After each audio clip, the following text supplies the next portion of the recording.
రాజకీయాల్లో అలాగే జీవితంలో అపజయాలు, జయాలు, ఎదురు దెబ్బలు ఇవన్నీ కూడా అత్యంత సహజమైన విషయం. దురదృష్టం ఏమంటే ఇవాళ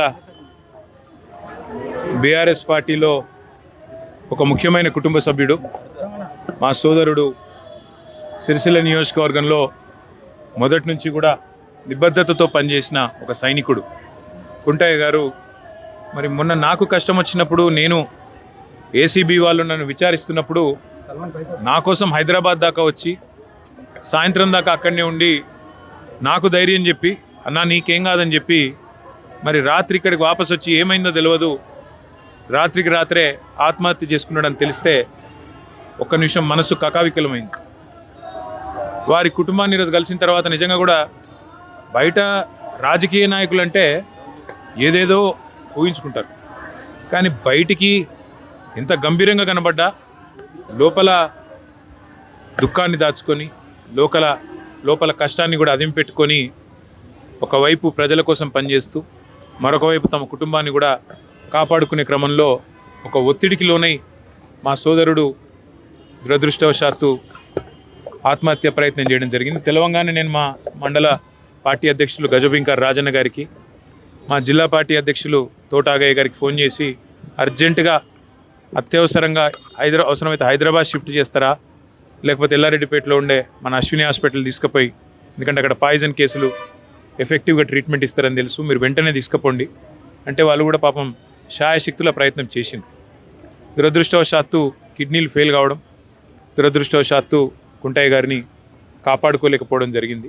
కానీ ఆ కుటుంబానికి అన్ని రకాలుగా ఆ ఇద్దరు పిల్లల చదువులు, వారి పెళ్ళిళ్ళు, ఆ ఇద్దరు పిల్లలు, వారితో పాటు వారికి ఉండే ఇతర సమస్యలు అన్నిటినీ కూడా నేను చూసుకుంటానని చెప్పి వారి కుటుంబానికి నేను మాట ఇచ్చిన. ఒక ఎమ్మెల్యే గారు పోతే ఆ కుటుంబానికి ఎట్లా అండగా ఉన్నామో ఈరోజు మా కుంటయ్య గారికి కూడా, ఆ కుటుంబానికి కూడా అదే స్థాయిలో, పూర్తి స్థాయిలో అండగా ఉంటాం.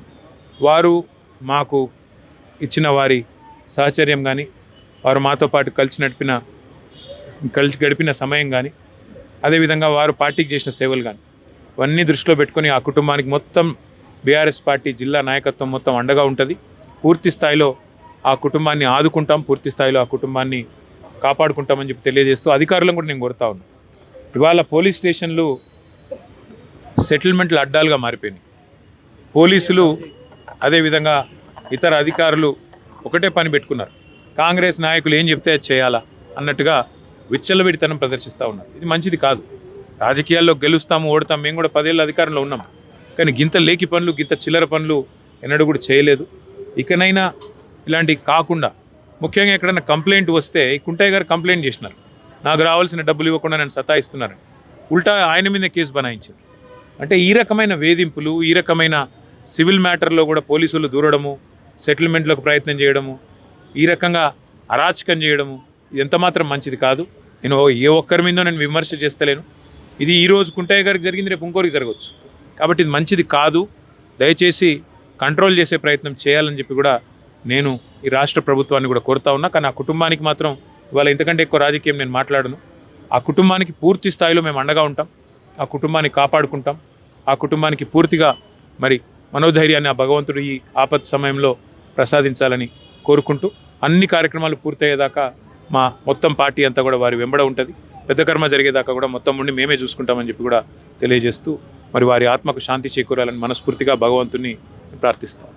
తప్పుడు దోపత్రాలతోటి మోసం చేసిన వాళ్ళ చర్యలు ఉండొచ్చు, ఖచ్చితంగా ఉండాల్సిందే. అవసరమైతే కోర్టుకు కూడా పోతాము, ఉన్నతాధికారుల దృష్టికి కూడా తీసుకొని పోయి తప్పకుండా ఈ విషయంలో పోరాటాన్ని మాత్రం కొనసాగిస్తాం. కుంటయ్య గారికి ఏ విషయంలో అయితే ఆయనకు అంత క్షోభ కలిగిందో ఆ విషయంలో న్యాయం జరిగేదాకా ఆ కుటుంబం